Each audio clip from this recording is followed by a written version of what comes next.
Hello everyone, मैं हूं doctor कंचन शर्मा। मैं एक आयुर्वेदा गायनेकोलॉजिस्ट हूं और आज मैं बात करने वाली हूं एक बहुत ही गंभीर विषय जिसे हम मिसकैरेज कहते हैं, हिंदी में गर्भपात कहते हैं। ये एक बहुत ही दुखदपूर्ण घटना है, दुर्भाग्यपूर्ण घटना है। महिला के लिए तो है ही, साथ में पूरे परिवार के लिए।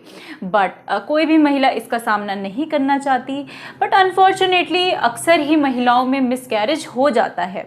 तो सबसे पहले तो मैं एक डर यहाँ आप सभी जो भी ये वीडियो देख रहे हैं उनका मिटाना चाहती हूँ। अक्सर ही पेशेंट आते हैं, महिलाएं आती हैं, वो डरी रहती हैं कि हमें मिसकैरेज हो गया है, अब हमें प्रेगनेंसी होगी कि नहीं।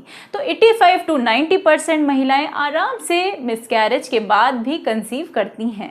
तो सबसे पहले तो ये डर आप अपने दिमाग से निकाल दें। ऑब्वियसली मिसकैरेज के बाद फिजिकल प्रॉब्लम तो महिलाओं को होती है, साथ ही मेंटली भी एक स्ट्रेस डेवलप हो जाता है। तो इस वीडियो में मैं आपको बताऊंगी मिसकैरेज के वक्त कौन से ऐसे लक्षण हैं जिससे अगर हमें ये लक्षण आए तो आप अलर्ट हो सकें। दूसरा, आप कारणों को जानें ताकि कारणों को आप अवॉइड कर सकें। तीसरा, हम बात करेंगे बचाव के समय कि हम गायनेकोलॉजिस्ट क्या क्या बचाव करते हैं, क्या ट्रीटमेंट आपको उस वक्त दे सकते हैं। तो बिना टाइम वेस्ट करते हुए हम वीडियो को स्टार्ट करते हैं।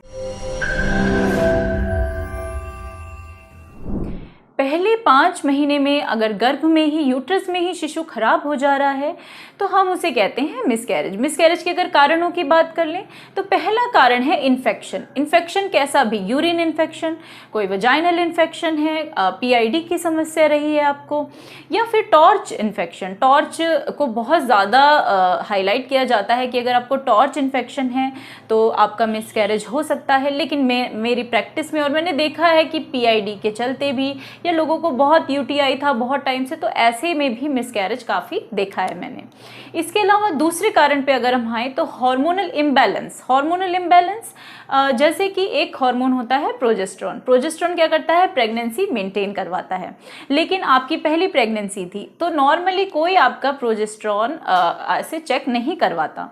लेकिन ऐसा हो सकता है कि आप में प्रोजेस्टेरोन हार्मोन की कमी हो, तो इसके चलते मिसकैरेज हो सकता है। इसलिए जब आप दोबारा मेरे पास आएंगे और हिस्ट्री देंगे कि मेरा पहला मिसकैरेज है मैम, ये मेरी सेकंड प्रेगनेंसी है, तो मैं शुरू से ही आपको, या कोई और गायनी होगी तो वो ज़्यादातर प्रोजेस्टेरोन आपको शुरू से ही ओरल टैबलेट के कैप्सूल के फॉर्म में या इंजेक्शंस में भी दे सकते हैं। इसके अलावा अगर आपको पीसीओडी की शिकायत रही है, हार्मोनल इम्बैलेंस इसमें भी, या फिर आपको डायबिटीज़ है, डायबिटिक हैं आप, या फिर डायबिटिक नहीं थे लेकिन अभी प्रेगनेंसी होते ही 1.5-2 महीने में आपका शुगर लेवल सब ऊपर नीचे हो गया है, तो ऐसे में भी खतरा रहता है। लेकिन थायराइड, ब्लड शुगर, ये सारे टेस्ट गायनी करवाते हैं तो उसमें ये रूल आउट हो जाता है। इसके अलावा थायराइड, ये जो मेन प्रॉब्लम है जिसकी वजह से अक्सर अबॉर्शन होते हैं, लेकिन जैसे आपका 1.5 मंथ में अबॉर्शन हुआ हो या 2 मंथ में, और ऐसे में थायराइड फ्लक्चुएट हो गया, तो पेशेंट कहते हैं नहीं हमें तो थायराइड था ही नहीं, लेकिन प्रेगनेंसी होते ही थायराइड में फ्लक्चुएशंस होते हैं। माना आपको पहले थायराइड नहीं था, लेकिन जैसे ही आपने कंसीव किया तो आपके थायराइड में फ्लक्चुएशन हो सकते हैं। तो ऐसे में 1-1.5 महीने के अंदर ही थायराइड का भी टेस्ट कराना ज़रूरी हो जाता है। तो जब आप सेकेंड टाइम कंसीव करें तो ये ज़रूर ध्यान दें कि आपका थायराइड का टेस्ट, आपका शुगर का टेस्ट, या फिर और किसी हार्मोन का टेस्ट, ये सभी हो जाने चाहिए। तीसरा कारण हो सकता है कि एग और स्पर्म मिले तो, लेकिन वहाँ यूट्रस में इम्प्लांटेशन ठीक से नहीं हुआ, ये भी एक कारण हो सकता है। इसके अलावा यूट्रस का शेप, अगर यूट्रस में कुछ एबनॉर्मेलिटी आ रही है, जैसे उसके शेप में बाइकॉर्नुएट है, कोई सेप्टेट यूट्रस है किसी का, या यूट्रस में कोई फाइब्रॉइड है, तो ऐसे में भी मिसकैरेज का चांस बढ़ सकता है। इसके अलावा ज़्यादातर ये भी देखा है कि 35 साल से ज़्यादा उम्र की जो महिलाएं हैं उनमें मिसकैरेज का रेट ज़्यादा है बजाय कि कम एज की महिलाओं के। इसके अलावा अगर कोई जेनेटिक डिफेक्ट है, मदर के एग में जेनेटिक डिफेक्ट हो या फादर के स्पर्म में कोई जेनेटिक डिफेक्ट हो, तो जब वो बच्चा बनेगा तो उसमें जो जीन डिफेक्ट है, इस वजह से भी नेचर खराब चीज़ को, क्योंकि उसमें डिफेक्ट है तो ज़्यादातर अबॉर्ट कर देता है, मिसकैरेज हो जाता है। या फिर आपके कुछ लाइफस्टाइल ठीक नहीं है, आप अल्कोहल बहुत लेती हैं, टबैको चल रहा है, या फिर स्मोकिंग बहुत ज़्यादा हो रही है, या कुछ ऐसे सर्कमस्टांसेस हैं कि स्ट्रेस लेवल बहुत ज़्यादा है, तो ऐसे में भी मिसकैरेज का खतरा होता है। और एक कारण इम्यूनोलॉजिकल प्रॉब्लम, यानी कि अगर किसी का रिकरेंट मिसकैरेज ज़्यादातर किसी पेशेंट में होता है, उसके 2 मिसकैरेज हो गए, 3 मिसकैरेज हो गए, तो ऐसे में शक होता है कि कहीं कोई इम्यूनोलॉजिकल प्रॉब्लम तो नहीं। APA इसके लिए हम टेस्ट कराते हैं, एंटी फॉस्फोलिपिड एंटीबॉडीज़। इसमें क्या होता है कि शरीर में आपका ही जो भ्रूण है, शरीर इसको समझ लेता है कि कोई बाहर की चीज़ आ गई और एंटीबॉडीज़ बनाना शुरू कर देता है और इसे खराब कर देता है। तो ये हो सकती है इम्यूनोलॉजिकल प्रॉब्लम। मिसकैरेज और भी कई चीज़ों में हो सकता है, जैसे एक्टोपिक प्रेगनेंसी हो गई हो या मोलर प्रेगनेंसी, ये सब एबनॉर्मल प्रेगनेंसी है तो बॉडी खुद ही इन्हें निकाल देती है, तो इसमें निकल जाना ही ठीक है। नहीं निकलता है तो एक्टोपिक में तो कई बार सर्जरी भी करनी पड़ती है या दवाइयों से करना पड़ता है, बल्कि कई बार लाइफ थ्रेटनिंग सिचुएशन हो जाती है। और मोलर में भी तो कई बार ये इसमें आपको डॉक्टर के पास जाना ही पड़ता है। इसके अलावा सर्वाइकल इनकम्पिटेंसी, सर्वाइकल इनकम्पिटेंसी मतलब कि बच्चेदानी का जो मुंह है वो जैसे ही आपके 4 महीने पूरे होते हैं, 3.5, 4, 5 महीने, तो वो मुंह खुल जाता है। मुंह खुल जाता है तो वहां से बच्चा बाहर आ जाता है। तो ऐसे में क्या होता है, अक्सर ही पेशेंट हिस्ट्री देते हैं। जब पेशेंट दोबारा आएगा या आप भी हो तो हमेशा ध्यान रखें कि पूरा अगर बच्चेदानी का मुंह खुल गया है तो अगली प्रेगनेंसी में आप जिस भी डॉक्टर को दिखा रहे हो उन्हें ज़रूर बताना है कि हमारी पहली प्रेगनेंसी में ऐसा हुआ था। तो क्या होगा, आपकी इस प्रेगनेंसी में वहाँ पे स्टिच दिए जाते हैं, नीचे सर्विक्स में स्टिच दे दिए जाते हैं, तो फिर ये खतरा ख़त्म हो जाता है और आराम से प्रेगनेंसी इसमें कंसीव होता है। इसके अलावा और क्या कारण हो सकता है, अगर मदर की डाइट बहुत पुअर थी, बिल्कुल माल नरिश्ड है, आयरन की कमी है, कैल्शियम की कमी है, तो ऑब्वियसली वो तो बिल्कुल ग्रोथ होगी नहीं बच्चे की और उसमें चांसेस बढ़ जाएंगे मिसकैरेज के। इसके अलावा अगर कोई एक्सीडेंटल हिस्ट्री रही है, आप कहीं गिर गए या आपने कुछ भारी सामान उठा लिया, कुछ चोट पहुंच गई, तो ऑब्वियसली ये तो मिसकैरेज का एक कारण होता ही है। अब हम बात कर लेते हैं कि ऐसे क्या आपको लक्षण महसूस होंगे। अब हम बात कर लेते हैं लक्षणों की। लक्षणों में आपको पेट के निचला हिस्सा, यानी कि पेडू जो जिसे कहते हैं, लोअर एब्डोमेन कहते हैं, यूट्रस का हिस्सा जो है, वहाँ पे आपको हल्का दर्द भी हो सकता है, क्रैम्प्स हो सकते हैं, स्पॉटिंग हो सकती है, बहुत ज़्यादा ब्लीडिंग हो सकती है, क्लॉट्स के साथ ब्लीडिंग हो सकती है और कमर में दर्द हो सकता है। तो ये सारे लक्षण होते हैं। अब आपको क्या ध्यान रखना है, एक स्पॉटिंग भी हो तो आपको फौरन डॉक्टर को दिखाना है। खासकर पहली प्रेगनेंसी हो तब तो आपको भाग के दिखाना है।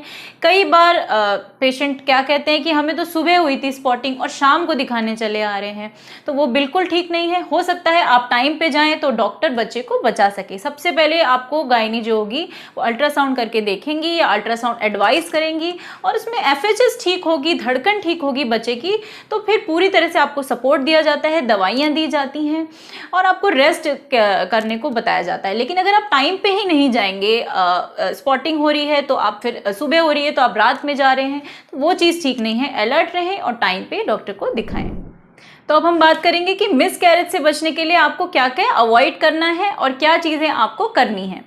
ओवर ईटिंग और ओवर फास्टिंग, पहले तो ये ना करें। सूखा, ठंडा, बासी, फर्मेंटेड फूड ये बिल्कुल ना खाएं, इनको बिल्कुल छोड़ दें। वैसे तो मॉडर्न साइंस के अकॉर्डिंग इसकी कोई खास वैल्यू नहीं है, लेकिन आयुर्वेद में आहार का अपना अलग नियम है। दिन में ना सोएं, रात में सोएं और टाइम पे सोएं, रात में ना जागें। तो ये कुछ रूटीन आप फॉलो करें। अल्कोहल या और कोई गंदी आदत है तो वो बिल्कुल छोड़ दें। प्रेगनेंसी के दौरान ये सब बिल्कुल भी नहीं करना। कुछ भी हैवी वेट आप नहीं उठा सकती। सीढ़ी चढ़ना उतरना भी कम रखें। ये सब स्टार्टिंग के टाइम पे आप थोड़ा सा कम रखें। स्पाइसी गर्म चीज़ें ये सब ना खाएं। कोई भी दवाई आप खा रहे हो तो हमेशा गायनी से पूछ के खाएं, अपनी डॉक्टर से पूछ के खाएं, वो भी नुकसान कर सकता है। साथ ही प्रेगनेंसी होते ही फॉलिक एसिड लेना स्टार्ट करें। किसी कारणवश, कोविड की वजह से या और किसी कारणवश अगर आप गायनी या डॉक्टर पे नहीं जा पा रहे हैं तो खुद से आप मार्केट से जाके फॉलिक एसिड ले सकते हैं। कोई महंगी दवाई नहीं, सस्ता ही सप्लीमेंट है। शुरू के 3 महीने फॉलिक एसिड का बहुत अहम रोल है। इसके अलावा आपको जैसे ही प्रेगनेंसी हो रही है आपको डॉक्टर को दिखाना है और उनको आपके पहले जो मिसकैरेज हुआ है उसके बारे में अच्छे से डिटेल दें ताकि डॉक्टर इवैल्यूएट कर सकें और आपको इस प्रेगनेंसी में सेफ रख सकें। साथ ही डॉक्टर जो भी टेस्ट लिखता है उसे टाइम पे कराएं। कई बार पेशेंट बहुत लेट कर देते हैं टेस्ट कराते हुए और फिर वो चीज़ इवैल्यूएट नहीं हो पाती, तब तक मिसकैरेज हो जाता है। तो टेस्ट में वो आपका हीमोग्लोबिन, आपका ब्लड ग्रुप, इसके अलावा आपका ब्लड शुगर, आपका thyroid profile, urine test, VDRL, HCV, hepatitis B, HIV, ये सारे टेस्ट आपके कराए जाते हैं, इनको टाइम पे करा लें। दो खास बातें जो आपको अवॉइड करनी है वो है एक तो स्ट्रेस। आयुर्वेद में स्पेशली भय वर्ड का यूज़ किया है, तो स्ट्रेस को एक कारण माना है आयुर्वेद में, तो स्ट्रेस से बिल्कुल आप दूर रहें। दूसरा, आपको नेचुरल अर्जेस नहीं रोकनी, ये एक बहुत इंपॉर्टेंट कारण है आयुर्वेद के अकॉर्डिंग। नेचुरल अर्जेस जैसे छींक आना, डकार आना, या आपको प्रेशर आ रहा है यूरिन का, या आपको स्टूल पास करने का प्रेशर आ रहा है बट आप किसी कारणवश उसे रोक रहे हैं, तो ये सब बिल्कुल ना करें, इससे दोष इम्बैलेंस होता है। तो ये भी दो चीज़ें आपको अवॉइड करनी है। तो अब बात कर लेते हैं आयुर्वेद का क्या रोल है। आयुर्वेद का शतावरी कल्प, अगर आप प्रेगनेंसी, एक मिसकैरेज हो चुका है या नहीं हुआ है, आपकी पहली प्रेगनेंसी है, तो भी आप शतावरी कल्प ले सकते हैं। आपको कुछ नहीं करना, आधा चम्मच सुबह शाम आपको दूध से लेना है, बहुत हेल्पफुल है, ट्रस्ट मी। अगर आपको प्रेगनेंसी हो गई है और आपको हिस्ट्री रही है मिसकैरेज की, तो आप गर्भपाल रस, ये 125 mg की डेली एक टैबलेट लें, सिर्फ एक हफ्ता लें, 7 दिन लेनी है, उसके बाद नहीं लेनी।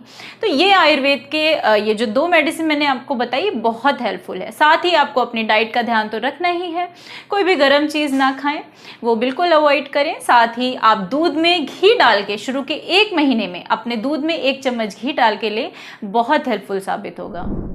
देखिए, जब आप डॉक्टर पे जाते हैं, अगर FHS है, अगर धड़कन है बच्चे में, तो मैक्सिमम डॉक्टर्स हमेशा बच्चे को बचाने की कोशिश करते हैं। अगर ऐसा नहीं हो पाता, बच्चे में धड़कन ही नहीं रही है, तो उसके लिए डॉक्टर कुछ नहीं कर सकता। अगर कोई आपको किसी किस्म की दवाई दे रहा है कि हम धड़कन ले आएंगे, तो ऐसा कुछ भी नहीं है। अगर धड़कन नहीं है बच्चे में, तो फिर 2 ही चीज़ें होती हैं, या तो वो दवाइयों से आपका साफ़ करेंगे, अगर ज़्यादा टाइम का है तो दवाई से साफ़ नहीं होगा, फिर तो सफाई होती है, जिसे हम डायलिटेशन एंड क्यूरेटाज कहते हैं मेडिकल लैंग्वेज में। तो आज हमने बात की मिसकैरेज की। अगर इससे रिलेटेड आपके कुछ भी क्वेश्चंस हैं, आप कमेंट सेक्शन में पूछ सकते हैं। हम कोशिश करते हैं आपके क्वेश्चंस का रिप्लाई करने की। वीडियो कैसा लगा ये भी बताइए। वीडियो को लाइक करिए, वीडियो को शेयर करिए, चैनल को सब्सक्राइब करिए। वीडियो देखने के लिए थैंक यू।